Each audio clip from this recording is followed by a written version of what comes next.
ආයුබෝවන් සුබෝදෑසනක් අපි සූදානම් අදත් සියලු තොරතුරු ඔබට කියන්න 28 වෙනිදා ඉරිදාවේ ඉතින් රටට ඉතාමත් වැදගත් ඒ වගේම ඔබට සමහර ඒවා ජාත්‍යන්තර වශයෙන් කාරණා අපේ රටට එළවෙඩ බලපෑම් මේ සියල්ලක්ම ඔබට ඉතා වැදගත් අපේ රටේ ජීවත් වීමේදී ඒ නිසා ඒ සියල්ලක්ම ඔබට කියන්න බලාපොරොත්තු වෙන තමයි අදත් පත්තර මේන්තුව ආරම්භ කරන්නේ. Najith good morning. Good morning Sameera සුබෝදෑසනක් ප්‍රාර්ථනා කරන හැම දිනෙකටම ඔබට වාසනාවන්ත ජයග්‍රාහී දවසකුත් ප්‍රාර්ථනා කරනවා. ඒ වගේම නිරෝගී දවසකුත් ප්‍රාර්ථනා කරනවා. මේ දවස්වල අපි වැඩි වැඩියෙන් නිරෝගීකම් පිළිබඳව කතා කරනවා. කොරෝනා වසංගතය ලෝක වසංගතයක් බවට පත් වෙලා ලෝකයට බලපෑම් මෙල්ල කළ සමීර දැන් මේ වෙනකොට මුළු මහත් ලෝකයේම 11 කෝටි 43 ලක්ෂ 55209 දෙනෙකු කොරෝනා ආසාදිතයන් බවට පත් වෙලා ලක්ෂ 25කට වැඩි පිරිසක් 25 ලක්ෂ 36454ක් මිය ගිහිල්ලා තියෙනවා. අපේ රටේ තත්ත්වය 82890ක් කොරෝනා රෝගීන් වාර්තා වෙනවා. ඒ වගේම කොරෝනාවෙන් අපේ රටේ අවාසනාවකට මරණ 464කුත් සිද්ධ වෙලා තියෙනවා. මේ හින්දා තමයි අපි ඔබට නිරන්තරයෙන්ම කියන්නේ පරිස්සම් වෙන්න. අංක 1ත් පරිස්සම් වෙන්න, අංක 2ටත් පරිස්සම් වෙන්න, අංක 3ටත් පරිස්සම් වෙන්න. පරිස්සම තමයි බොහොම වැදගත්. සමීර ජීවිතය ගැන ඔබ පරිස්සම් වෙන්න ඕන හින්දා අදත් අපි පොතක් හොයාගෙන ආවා. මේක ටිකක් පරණ පොතක්. ඒ වගේම ඔබ මෑතකදී කියවපු පොතක් තියෙනවා නැත්නම් ඔබ ලියපු පොතක් තියෙනවා නම් අපිට ගෙනෙල්ලා දෙන්න කියලාත් අපි කියනවා. ඔබ බලපු පොතක් නැත්නම් ඔබ ලියපු පොතක් මේ ඕනම පොතක් අපිට ලබා දෙන්න අපි සමාජයට යමක් ලබා දෙන්න සූදානම් කියන කාරණය මතක් කරන්න ඕනේ. මේ පොත රන් කරඬුව 2015 ස්වර්ණ පුස්තක සම්මානයෙන් පිදුම් ලැබපු පොත බටුවංගල රාහුල හාමුදුරුව තමයි ලියන්නේ. නවකතාවක්. මේ නවකතාව ඔබේ ජීවිතයට ගන්න බොහෝ තැන් තියෙනවා. මම එක තැනක් මතක් කරන්නම්. පොත බලලා ඉමු. පොතේ පිටකවරේ ඔබට පෙන්වන්න. මෙන්න මෙහෙමයි තියෙන්නේ. මේ 66 වෙනි පිටුව උපුටා ගැනීමෙන් ඔබට කියන්නේ බඩගිනි වෙතයි බියෙන් ආහාර වර්ග තබා ගත්තේය, ලෙඩ වෙතයි බියෙන් බෙහෙත් තබා ගත්තේය, සීතල වෙතයි බියෙන් සිවුරු තබා ගත්තේය, ඒ වගේම මැසි මදුරුවන්ගෙන් පීඩා වෙතයි බියෙන් පෙරවනා තබා ගත්තේය, සතුරු බලවේග වෙතයි බියෙන් යන්ත්‍ර නූල් තබා ගත්තේය, හන්දිපත් වේදනා ඇති වෙතයි බියෙන් තෙල් බෙහෙත් තබා ගත්තේය, පාළුවක් දැනෙතයි බියෙන් පොත් තබා ගත්තේය, වැස්සට අසු වෙතයි බියෙන් කුඩය තබා ගත්තේය, මුදල් නැති වෙතයි බියෙන් පසුම්බිය තබා ගත්තේය, ජීවිතය අමතක වෙතයි බියෙන් සිහිවටන තබා ගත්තේය, අවසානයේ ඇඳ මත කිසිවක් ඉතිරි නොවී සියල්ල නැවත මළුවලටම තැම්පත් වූයේය කියලා මේ ඡේදයේ තව ටිකක් තියෙනවා. මම එතනින් එහාට කියන්නේ කිව්වොත් මේ පොතේ සාරාංශයත් සමහර විට ගන්න පුළුවන්කම ලැබෙනවා. කියවලා බලන්න. ටිකක් පරණ පොතක්. හැබැයි හෙව්වොත් හම්බ වෙයි ඔබේ ජීවිතේට බොහෝ තැන් ලබා ගන්න හැකියාව ලැබෙයි කියන එක අපි මතක් කරනවා. ඔබ ගාව පොත් තියෙනවා නම් අපිට නොපමාව එවන්න ස්වාධීන රූපවාහිනිය වික්‍රමසිංහපුර බත්තර මුල්ල. එහෙම නැත්නම් ඇමතුමක් දෙන්න අපිට කතා කරලා ඔබේ පොත රටටම පෙන්වන්න. ඔබ කියවපු පොතක් එහෙම නැත්නම් ලියපු පොතක් ඕනම දෙයක් අපි අවස්ථාව ලබා දෙන්න සූදානම්. අපි බලමු අද මුල් ප්‍රවෘත්ති මොනවද කියලා.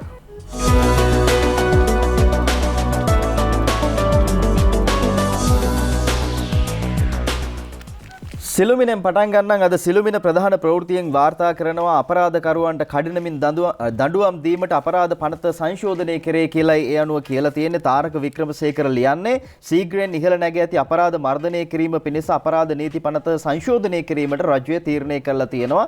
ඒ අනුව මාස 3ක් වැනි කෙටි කාලයකදී අපරාධ නඩුවක් විසඳා දඬුවම් නියම කිරීමට හැකි අධිකරණ යාන්ත්‍රණයක් සැකසීම මෙහි අරමුණ වෙලා තියෙනවා. එහිදී අග්‍ර විනිශ්චයකාරවරයාගේ අනුමැතියෙන් ශ්‍රේෂ්ඨාධිකරණ විනිසුරුවරු දෙදෙනෙක් හෝ තුන්දෙනෙක් සමග එකතු වෙලා කඩිනමින් නඩු විසඳීමේ ක්‍රමවේදයක් ස්ථාපිත කරන්න ඒ ක්‍රමවේදයක් හදන්න මේ ආකාරයෙන් කටයුතු කරමින් පවතින බව තමයි කියලා තියෙන්නේ. අපරාධකරුවන් අත්අඩංගුවට ගැනීමෙන් පසු දින කිහිපයකින් අපමත නිදහස් වීමෙන් එතනින් පසුව ඔවුන් වෙනත් අපරාධ කෙරෙහි යොමු වීමත් එවැගේම දඬුවම් නියම කිරීමට වසර ගණනාවක් කල්ගත වීම නිසා ඔවුන්ට නිසි දඬුවමක් නොලබෙන්නාසේම අගතියට පත්වන්නන් වැඩිවීමත් නිසා මේ ආකාරයෙන් මේ නීති කඩිනම් කරන්න අපරාධ පනත සංශෝධනය කරන්න සූදානම තියෙනවා කියලායි අද සිළුමින වාර්තා කරන්න. ඉතා හොඳ දෙයක්.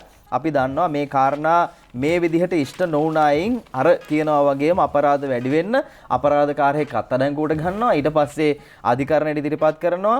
එහෙම නැත්නම් ඔවුන් රිමාන්ඩ් භාරයට පත් කරනවා. කෙසේ හෝ නිදහස් වෙනවා. ඔවුන් ගිහිල්ලා තව වැරද්දක් කරනවා. ඉතින් මේ ආකාරයෙන් ගියාම මේක නිවැරදිව සිද්ධ වෙනවද කියලා ප්‍රශ්නාර්ථයක් තිබුණා.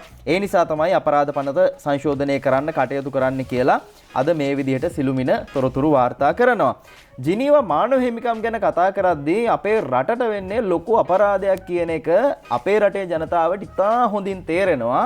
සුළු පිරිසකට හැරෙන්න. කීප දෙනෙක් ඉන්නවා මේක හරි සතුටින් බාර ගන්න අය. අපේ රටට එරෙහිව යම් ආකාරයකින් සංවිධානගත වෙද්දී ඒගොල්ලන්ට අර කියන්නේ අවුරුදු වගේ කියලා එහෙම දේවල් තමයි අපිට දකින්න ලැබුණේ සුළු පිරිසකට. හැබැයි බහුතරයකට එහෙම නෑ. අද මව්බිම කියනවා ලංකාවට එරෙහි ජිනීවා ඡන්දේ ඉක්මන් වෙයි. විස්මයාර්ථයක් එක්ක වාර්තා කරද්දී රටවල් 21ක් අපේ සහයට ඉන්නවා. ලංකාව වෙනුවෙන් චීනය බරාවි ඔසවයි කියලා අද කියලා තියෙද්දි පාකිස්තානයේ කඳවුරු බඳි රටවල් 15ක් එරෙහි සටනක ඉන්නවා අපිට. ඒ වගේම ඉන්දියාව නිහඬයි කියලත් අද නජිත් මේ ප්‍රවෘත්තියට අදාළව වාර්තා කරලා තියෙනවා. ඉන්දියාව මේ පළවෙනි පාරණමේ මෙහෙම කරේ. එක්සත් ජාතීන්ගේ මානව හිමිකම් කවුන්සිලයේ හමුවේ ඇති ශ්‍රී ලංකාවට එරෙහි යෝජනාව අපේක්ෂිත කාලයට පෙර ඡන්ද විමසීම සඳහා ඉදිරිපත් කරන්න බොහෝ දුරට ඉඩකඩ තියෙනවා කියලා විදේශ කටයුතු ඇමතුමා දිනේෂ් ගුණවර්ධන මහත්තයා කියනවා. අදාළ මානව හිමිකම් සැසිවාරයේ සම්ප්‍රදායට අනුව සති 4ක් කාලයක් පුරාවට පැවැත්වෙන නමුත් මෙවර එය පවත්වන ආකාරයේ අනුව සති 4ක් කාලයක් ගත නොවුණු ඇති බව මෙතුමාගේ අදහස. දිනේෂ් ගුණවර්ධන මහත්තයා ඒ වගේම එක්සත් ජාතීන්ගේ මානව හිමිකම් කොමසාරිස් මිෂෙල් බැෂලේ මෙවර සැසිවාරයේ මෙහෙයවීමේදී තනි රටවල් වලට අදාළ කරුණු වෙන වෙනම සාකච්ඡාවට මඳුන් නොකර පොදුවේ සලකා අදහස් දැක්වීම හේතුවෙන් බොහෝ දුරට මෙය ඉතාමත් ඉක්මනින් ඒ කාලය අඩු වෙලා ඉක්මනට අපිට එරෙහි මේ කාරණා සියල්ල මේ ඡන්දයකට යයි ඡන්දේ ඉක්මන් වෙයි කියන එක තමයි දිනේෂ් ගුණවර්ධන මහත්තයාගේ අදහස වෙලා තියෙන්නේ. මව්බිම මේ තොරතුරු වාර්තා කරනවා. හැබැයි මේ වෙද්දිත් අපි කරුණු දැක්වා මේ ජිනීවා චෝදනාවලට මානව හිමිකම් කොමසාරිස්වරියගේ ඒ අනුව රටවල් 21ක සහයෝගය අපිට හම්බ වෙලා තියෙනවා. රටවල් 15ක් අපිත් එක්ක නැහැ. ඉන්දියාව නිහඬ වෙලා තියෙනවා. ජපානයටත් මේ තත්ත්වය උදා වෙලා තියෙනවාද? ජපාන් රජය මොන තීරණයක්ද වුන් ගන්නේ මේ අපිට එරෙහි චෝදනා සම්බන්ධයෙන් කියලා අපේ රටේ අය බලාගෙන ඉන්නවා. අපි බලමු කාලයට ඉඩ දෙමු මේ චෝදනා මේ ආකාරයෙන් නැගෙද්දි රටක් විදිහට හොඳ උත්තර ලබා දීලා තියෙනවා කියන එක අපි ඔබට මතක් කරන්න ඕනේ. අදවසේ මව්බිම පුවත්පත වාර්තා කරන ප්‍රවෘත්තියම සමීර වාර්තා කරනවා. සිලෝන් ටුඩේ පුවත්පතත් ප්‍රධාන සිරස්තලයේ විදිහට UNHRC 46 session vote on Sri Lanka likely to be taken soon. ඉතාමත් ඉක්මනින් ශ්‍රී ලංකාවට එරෙහි මේ යෝජනාව පිළිබඳව ඡන්ද විමසීම පවත්වන්නට නියමිත බව තමයි අද සිලෝන් ටුඩේ පුවත්පත තොරතුරු වාර්තා කරන්නේ. මේ සුලෝචනා රාමයියා මොහන් ලියන පුවත the vote on the resolution on Sri Lanka at the United Nations Human Rights Council is likely to be taken up earlier than the expected date. Foreign Minister Dinesh Gunawardena expressed his views. විශේෂයෙන්ම දිනේෂ් ගුණවර්ධන අමාත්‍යතුමන් විදේශ අමාත්‍යවරයා විදිහට එතුමන්ගේ අදහස මේ විදිහට සඳහන් කරලා තියෙන අර කලින් සමීර සඳහන් කළා වගේම මෙවර සමුළුව පැවැත්වෙන්නේ වර්චුවල් විදිහට නැත්නම් අපි කියනවා වීඩියෝ තාක්ෂණය හරහා අන්තර්ජාලය පාවිච්චි කරමින් බොහෝ රටවල විදේශ අමාත්‍යවරුන් සම්බන්ධ වෙන්නේ අන්තර්ජාලය ඔස්සේ මේ වීඩියෝ තාක්ෂණය ඔස්සේ ඔවුන්ගේ ඒ විශේෂම සැසිවාරය ආමන්ත්‍රණය කරන අවස්ථාව අපි දැක්ක පහුගිය දින කිහිපය පුරාම පැවැත්වුණා. අපේ රටේ විදේශ අමාත්‍යතුමත් විශේෂම එල්ල වෙන චෝදනාවලට පිළිතුරු ලබා දීම සිද්ධ කළා වීඩියෝ තාක්ෂණය හරහා. මේ නිසා කලින් වතාවන් වලට වැඩිය වඩා ඉක්මනට මේ කටයුතු සිද්ධ වෙන බව තමයි දිනේෂ් ගුණවර්ධන අමාත්‍යතුමන් සඳහන් කරලා තියෙන්නේ. ඒ හින්දා ඉතාමත් ඉක්මනින් අර සැලසුම් කළ දිනට පෙර මේ යෝජනාව පිළිබඳව ඡන්ද විමසීම් පැවැත්වෙන බව අද සිලෝන් ටුඩේ පුවත්පත තොරතුරු වාර්තා කරනවා. රටවල් 21ක් අපේ පැත්තට ඉන්නවා. 15ක් විරුද්ධව ඉන්නවා. ඒ අතරේ චීනය සහ ජපානය චීනය විශේෂම අපේ පැත්තට ඉන්න අතරේදී ජපානය සහ ඉන්දියාව නිහඬ ප්‍රතිපත්තියක් අනුගමනය කරනවා කියලා අද සිලෝන් ටුඩේ පුවත්පත ওই විදියට තොරතුරු කියනවා. මේ මානව හිමිකම් චෝදනා සම්බන්ධයෙන් කතා කරද්දී ඔවුන් එක තැනක සඳහන් කරලා තිබුණා මේ මිෂෙල් බැෂලේගේ වාර්තාව තුළ අපේ රටේ කොරෝනා මරණ කොරෝනා වලින් මේ යන පිරිස් මේ ආදාහනයට පමණක් ඉඩ දීම ඒකත් යම් ආකාරයක ආගමික නිදහස උල්ලංඝනය කිරීමක් කියලා. කෙසේ නමුත් නජිත් මේ වාර්තාවේ දැන් අපේ රටේ නැවත වතාවක් මේ මරණ සඳහා භූමි දානය කරන්න ඉඩකඩ සැලැස්වීම තුළින් ආපහු වාර්තාව වෙනස් කරන්න වෙලා තියෙනවා. මම දැක්කා එක්සත් ජාතීන්ගේ මානව හිමිකම් කවුන්සිලේ නියෝජ්‍ය කොමසාරිස්වරිය කියලා තියෙනවා. ඒ අනුව අලුත් කරලා වාර්තාව තව සති 3කින් විතර ආපහු ඉදිරිපත් කරන්න සූදානම් කියලා. එහෙම තවත් අලුත් වාර්තාවක්.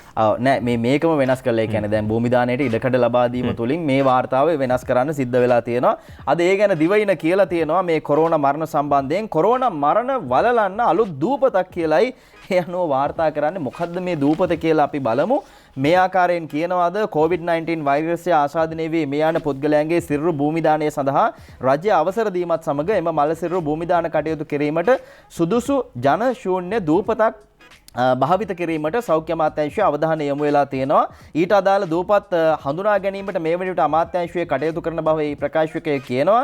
එහිදී සිරුරු භූමි දාණය කරන වල පොදුවේ ජල මට්ටමට වඩා ඉහළින් තිබිය යුතු බවත් සිරුරු භූමි දාණයට පෙර ඒවා හොඳින් විෂ බීජ හරණයට ලක් කළ යුතු බවත් එම මරණ සම්බන්ධයෙන් නිර්දේශ කර ඇති සෞඛ්‍ය උපදෙස්වල සඳහන් වෙනවා කියලයි මේ ප්‍රකාශකයා කියන්නේ. දැන් නජිත් මේ නිරෝධායනයේ සම්බන්ධයෙන් වන ගැසට්ටුව කලින් නිකුත් කරලා තිබුණා. කෙසේ නමුත් සෞඛ්‍ය අමාත්‍යතුමිය අර මේ මහාචාර්ය ජෙනිෆර් පෙරේරාගේ කමිටුවේ නිර්දේශ සමගින් ආපහු නිරෝධායන ගැසට්ටුව අලුත් කරලා එව්වා. ඒ අනුව කලින් තිබුණේ ආදාහනය විතරයි කියලා. නමුත් දැන් අලුත් ගැසට්ටුවේ භූමි දානය කරන්නත් පුළුවන් කියලා ආවා. ඒ අනුව සෞඛ්‍ය අධ්‍යක්ෂ ජෙනරාල්වරයාගේ ප්‍රධානත්වයෙන් මේකට මාර්ගෝපදේශ හදන්න ඕනි. මාර්ගෝපදේශ ඊයේ කෙටුම්පත් කරලා අවසන් කියලා සෞඛ්‍ය අධ්‍යක්ෂ ජෙනරාල්වරයා සඳහන් කළා. කෙසේ නමුත් නිසි බලධාරියෙක් ඉන්න ඕනි මේ සඳහා භූමිය හඳුනා ගන්න ඕනි. ඒ වගේම මේ සඳහා මේ අවසන් කටයුතු සඳහා ගෞරව කරන්න හැකියාව ලැබෙන්නේ 4 දෙනෙකුට විනාඩි 5ක කාලයක් පමණයි. අර වාර්තාවේ මේ සියල්ලක්ම සඳහන් වෙලා තියෙනවා. ඉතින් ඒ අනුව තමයි කටයුතු කරන්න ඕනේ. ඒ වගේම බොඩි බෑග් දෙකක් පාවිච්චි කරන්න ඕනේ. මේ හේතුවෙන් කිසිම ආකාරයෙන් ජලයට මිශ්‍ර වීමක් සිදු වෙන්න බෑ. මේ ආදී කරුණු ගණනාවක් තියෙනවා. ඒ වගේම අපි කියන්න ඕන නජිත් මේවා දැන් ටික ටික හැදමින් පවතිනවා. මේ ආකාරයෙන් කරුණු කාරණා. ඒ වගේම දැන් අපේ වැක්සින් එක මේ සඳහා එන්නත ලබා දීම තුලින් අපිට මරණ ප්‍රමාණය බොහෝ දුරට දැන් මේ තව සති දෙකක් තුනක් යනකොට අඩු වෙයි අපේ රටේ. ඉතින් ඒ නිසා භූමි දානය කරනවද ආදාහනය කරනවද කියන එක සමහර විට ප්‍රශ්නයක් වෙන හේකුත් නැහැ. දෙයනේ කියලා අපිට මරණ ප්‍රමාණය අඩු කරගන්න හැකියාව ලැබුණොත් ඒ වගේම අපේ සහයෝගය ජනතා සහයෝගය අත්‍යවශ්‍ය කාරණයක් බවට පත් වෙලා තියෙනවා. සෞඛ්‍යාංශ හැම වෙලෙම සඳහන් කරන්නේ මේ කොරෝනා එන්නත ලබා ගත්තත් ඔබ සෞඛ්‍ය ආරක්ෂණ ක්‍රමවේද අනුගමනය කරන්න ඕනේ. දැන් වැක්සින් එක ගත්තා කියලා හරි ඔක්කොම කියලා අපිට එහෙම නිදහසේ කටයුතු කරන්න බෑ. ඒ නිසා ජනතාව විදිහට බුද්ධිමත්ව කටයුතු කරන්න ඕනි කියන කාරණය අපි මතක් කරන්න ඕනි. අද දවසේ සන්ඩේ මෝනිං පුවත්පත සඳහන් කරන තොරතුරක් දැන් භූමි දානය සඳහා අවසර ලබා දුන්නත් ඒ තවමත් සිදු කර හැකියාවක් නැහැ. සිදු කරන්නට බෑ. ඊට හේතුව මාර්ගෝපදේශයන් ඒ සඳහා වන තවමත් ලැබී නොමැතිකම කියලා සන්ඩේ morning පුවත්පත අද දවසේ සඳහන් කරන COVID-19 burials no burials until fresh guidelines මේ මාර්ගෝපදේශයන් නොලැබීම නිසා තව දුරටත් භූමි දානය කරන්නට හැකියාවක් නැති බව තමයි තොරතුරු වාර්තා වෙන්නේ. අවසර දීලා තිබ්බත් තවමත් කරන්න හැකියාවක් නැහැ. A few more days to draft fresh guidelines තවත් දින කිහිපයක් ගත වෙයි මේ මාර්ගෝපදේශයන් ඉදිරිපත් කරන්න. State Ministry on COVID-19 unaware of guidelines විශේෂයෙන්ම මේ රාජ්‍ය අමාත්‍යාංශය මේ පිළිබඳව අදහස් පළ කළ තිබ පහුගිය දවස් ටිකේ will hold bodies if cremation is challenged විශේෂයෙන්ම දැන් මේ ආදාහනය නැතුව භූමි දානය කරන්න යනකොට මේ දේවල් සමහර විට සිරුරු ගොඩ ගැහෙන්න පුළුවන්. ඒකත් ගැටලුවක්. ඉතින් මේ කටයුතු පිළිබඳව විශේෂයෙන්ම මහජන සෞඛ්‍ය පරීක්ෂකවරුන් දැඩි අවධානයෙන් පසු වෙනවා කියලා සඳහන් කරනවා. The Ministry of Health is yet to publish the amended guidelines to enable the COVID-19 burials COVID-19 disease as the finalization is pending at the office of the Director General of Health Services. මේ සෞඛ්‍ය අධ්‍යක්ෂ ජෙනරාල්තුමාගේ කාර්යාලය තවමත් මේ සම්බන්ධයෙන් මාර්ගෝපදේශ ඉදිරිපත් නොකිරීම නිසා මේ ආදාහනය නැතුව භූමි දානය සිද්ධ කරන්න ඒ අවස්ථාව තවමත් ලැබී නොමැති බව අද මේ විදිහට සන්ඩේ මෝනිං පුවත්පත තොරතුරු සඳහන් කරනවා. අපි යනවා අරුණ පත්තරයට. අරුණ අද වෙනත්ම කාරණයක් ගැන අවධානය යොමු කරන්නේ ටිකක් අලුත් වචනයකුත් සමාජගත කරන්න උත්සාහ කරලා තියෙනවා පත්තරේ. මෝල්ලු සමග තරංගෙට කියලා කියන්නේ මේ මෝල්ලු කියලා කියන්නේ මෝල් හිමියන් පිළිබඳවයි වාර්තා කරලා තියෙන්නේ. සයිලෝවක් හා වීවේලන යන්ත්‍ර 25ක් ගනිති කියලා අද කියනවා. සයිලෝව පොළොන්නරුවට කියලායි වාර්තා කරන්නේ චමින්ද සේනාරත්න ලියන්නේ. පෞද්ගලික අංශයේ වීමෝල් හිමියන් සමග තරංග කරමින් ගොවියාත් ඒ වගේම පාරිභෝගිකයාත් ආරක්ෂා වන පරිදි ගුණාත්මක භාවයෙන් යුතු වීතොග රැස් කිරීමට අවශ්‍ය යන්ත්‍රානුසාරයෙන් වීවේලන යන්ත්‍ර 25ක් ඒ වගේම ගුදමක් සයිලෝවක් මේ ආකාරයෙන් මේ වී මිලදී ගැනීමත් එක්කම ආනයනය කරන්න කඩිනමින් ඒවා ආනයනය කරලා පොළොන්නරුවේ සහ මඩකලපුවේ ස්ථාපිත කරන්න කටයුතු කරනවා කියලා මහින්දානන්ද අලුත්ගමගේ විශේෂ භාර ඇමතිවරයා කියනවා. මේ වර්ෂය අවසන් වෙන්න කලින් එම වී ගබඩා කළ හැකි මෙරට විශාලතම ගුදම පොළොන්නරුවේ ස්ථාපිත කරන්න පියවර ගන්නවා. ඒ සඳහා රුපියල් කෝටි 300ක් අනුමත කරලා තියෙනවා. ඊට අමතරව අස්වැන්න නෙළන මොහොතේම වී මිලදී ගැනීමේ ප්‍රායෝගික ගැටලුවට විසඳුම් ලබා දීම සඳහා යන්ත්‍රානුසාරයෙන් වී වේලීමේ බ්‍රය 25ක් මිලදී ගන්න සහ ඒවා මේ ප්‍රධාන විදිහට වී බගා කරන දිස්ත්‍රික්කවල ගොවි සංවිධාන මගින් ස්ථාපිත කරලා ගොවියාට ඉහළ මිලක් යටතේ වී මිලදී ගැනීමට වී අලුයි මණ්ඩලයට හැකියාව ලැබෙන බව තමයි ඇමතුමා සඳහන් කරන්නේ. අපිට පුළුවන්කමක් තියෙනවා නම් ඊයේ ජනාධිපතිතුමා ගම සමග පිළිසඳර වැඩසටහනට එක් වුණා නජිත් මේ අවස්ථාවේදීම ටිකක් බල්ල යන ත්‍රිකුණාමලයේ ගෝමරන් කඩවල මේ තමයි මේ ජනපති ජනහමුව පැවැත්වුණේ. ඉතින් මේ අවස්ථාවේදී ජනාධිපතිතුමා මේ වී සම්බන්ධයෙන් අවධානය යොමු කරා. අපි බලමු ජනතා ගැටලු හඳුනාගත්තේ කොහොමද සහ විශේෂයෙන්ම ජනාධිපතිතුමා කිව්වා මේ වැඩසටහනේ අරමුණ මේ ජනතා ගැටලු හඳුනා ගන්න විතරක් නෙමෙයි. ගැමියන්ගේ තියෙනවා නජිත් හොඳ අදහස්. රටට ඒවා ඉතාල වැදගත්. මේවා හොයාගන්න එකත් මේ වැඩසටහනේ අරමුණක් කියලා. අපි බලමු මේ වැඩසටහන කොහොමද පැවැත්වුනේ කියලා.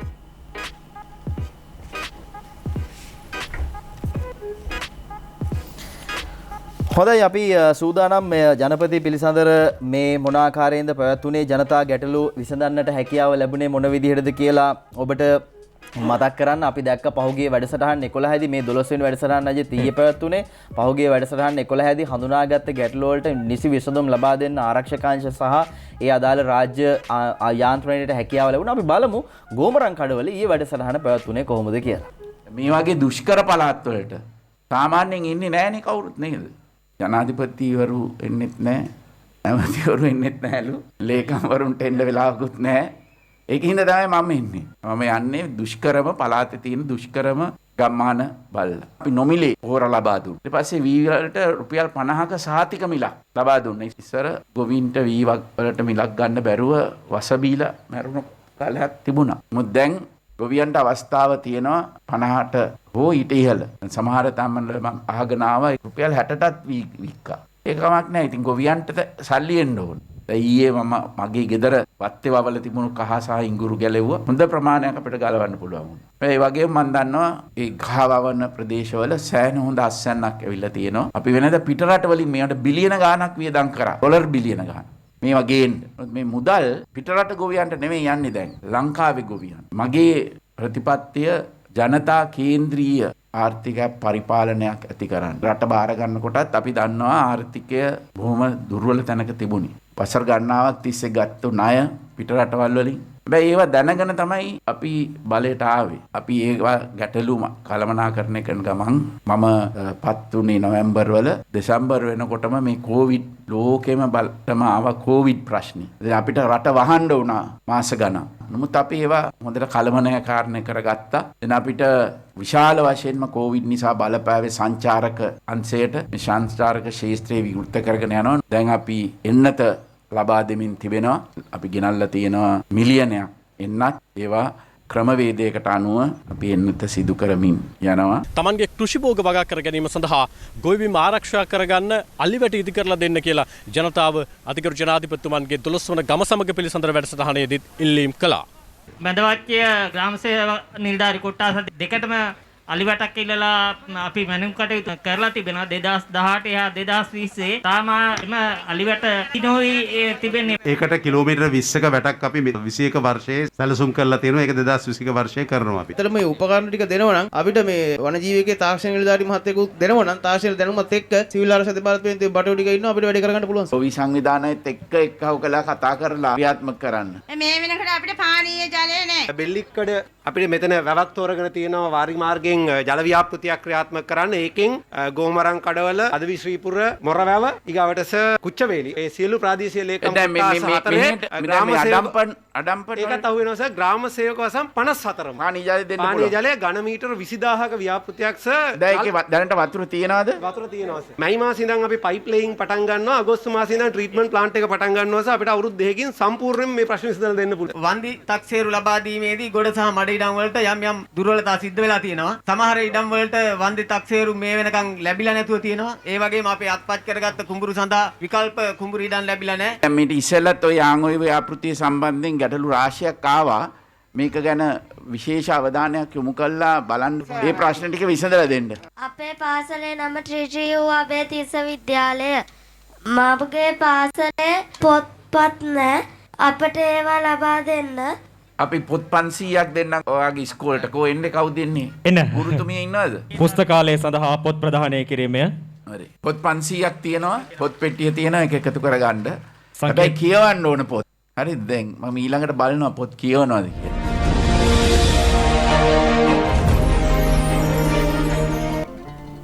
සමිරමි සමහර දේවල් බැලුහම ජනාධිපතිතුමාම ගිහිල්ලා මේ දේවල් කරන්න ඕනෙද කියලත් අපිට වෙලාවකට හිතෙනවා. මේ පළාත බහරේ ඉන්න മന്ത്രിවරුන් ඇමතිවරුන් ඒ වගේම රාජ්‍ය නිලධාරීන් පහුගිය කාලේ වැඩ කරපු හැටි ගැන අපිට හිතා ගන්න පුළුවන්. ඉතින් හැම පළාතකම එහෙමයි මේ විශේෂයෙන්ම දැන් ත්‍රිකුණාමලී ප්‍රදේශය විතරක් නෙවෙයි හැම පැත්තකටම ඕන පැත්තකට ගියාම ওই දේ දකින්න පුළුවන් ජනතාවගේ ඉල්ලීම් තියෙන සමහර වෙලාවට මේ එක තීන්දුවක් අරගෙන නැත්නම් එක අත්සනකින් ඒ ජනතාවට ඒ අයිතිය ලබා දෙන්න පුළුවන්. හැබැයි එහෙම වෙලා නැහැ. ඒ හින්දා තමයි ජනාධිපතිතුමා යන්නේ. ජනාධිපතිතුමා ගම සමග පිළිසඳර වැඩසටහන සිද්ධ කරන්නේ. ඒ හින්දා දැන් අර පහුගිය කාලේ අපි දැක්ක ජනාධිපතිතුමාට විවිධාකාර චෝදනා විපක්ෂය හරහා එල්ල වෙනවා. හැබැයි ඒ හැම දෙයකටම ජනාධිපතිතුමන් බොහොම මැදහත් සිතින් යුතුව පිළිතුරු ලබා දුන්නා. ඒ විදිහට පිළිතුරු ලබා දුන්න තවත් එක් අවස්ථාවක් විදිහට අපිට හඳුන්වන්න පුළුවන්. දැන් පාස්කු ප්‍රහාරය පිළිබඳ විමර්ශනය කරන ජනාධිපති කොමිෂන් වාර්තාව එළි දැක්වුවට පස්සේ ජනාධිපතිතුමාට බාර දුන්නාට පස්සේ එතුමන් ගන්න පුළුවන් හැම ක්‍රියාමාර්ගයක්ම අරන් තියෙනවා. නීතිපතිතුමා විශේෂම නීතිය පැත්තෙන් මොනවද කරන්න පුළුවන් කියන දේ ගැන ඒ සාකච්ඡා කරන අතරේදී අමාත්‍ය මණ්ඩල අනු කමිටුවකුත් පත් කළා. සමීර මේ පිළිබඳව දැන් ඉදිරියේදී මෙවැනි විනාශයක් ඇතිවීමේ හැකියාවක් නැති කරගන්න වළක්ව ගන්න අමාත්‍යවරුන්ට ඒ පිළිබඳව ඉදිරියේදී ගන්න ඕන තීන්දුව తీරන රජයක් විදිහට ගන්න තමයි අමාත්‍ය මණ්ඩල අනු කමිටුව පත් කළේ. එහි අවසන් වාර්තාව මාර්තු 15 වෙනිදා එළි දකිනවා කියලා අද සන්ඩේ ඔබ්සර්වර් ප්‍රධාන සිරස්තලයේ විදියට කියනවා. Diverse views on Presidential Commission report, 6-member committee report on March 15th කියලා තමයි අද ප්‍රධාන සිරස්තලයේ මේ විදියට සන්ඩේ ඔබ්සර්වර් වාර්තා කරන්නේ. උදිත කුමාරසිංහ මේ පොත ලියන්නේ. මේ විශේෂම සංචාරක අමාත්‍යතුමන් ප්‍රසන්න රණතුංග මහත්මයා සඳහන් කරන කාරණාව එතුමන් මේ කමිටුවේ සමාජිකයෙක් විදිහට එතුමන් සඳහන් කරන කරුණු මේ විශේෂම අමාත්‍ය මණ්ඩල අනු කමිටුව චමල් රාජපක්ෂ අමාත්‍යතුමන්ගේ සභාපතිත්වයෙන් යුක්තවයි ක්‍රියාත්මක වෙන්නේ. ඉදිරියේදී ඉතාමත් ඉක්මනටම මේ අවසන් වාර්තාව එළි දක්වන්න නියමිත බව තමයි අද දවසේ සන්ඩේ ඔබ්සර්වර් පුවත්පත සඳහන් කරන්නේ. ප්‍රධාන වාර්තාව මේ පාස්කු ප්‍රහාරය පිළිබඳ විමර්ශන කොමිෂන් සභාවේ පිටු 500කින් සමන්විතයි.